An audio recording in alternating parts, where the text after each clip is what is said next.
Mən biraz kobudam, kənd uşağıyam. Özümdən tez çıxıb əsəbləşərəm. Sən qəfil küsərsən, mənə demərsən, sonra həsrətinlə tək güləşərəm. Bir əlində sumkon, birində iPhone. Gəzərsən şəhəri özgə önündə.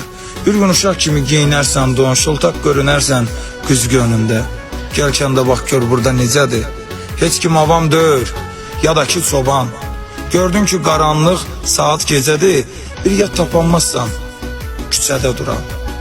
Mən kənddən qalıram, kənd uşağıyam. Qaşqabaq həmişə yeri ilə gedir. Kənddə qızla oğlan görə bilmərsən, görsün də bil arvad da əri ilə gedir. Mən başa çalmıram sənin dünyandan. Mağara adamı deyirsən mənə. Qoşursan, düzürsən çıqqan yalandan, sonra mars vurursan, gülürsən mənə.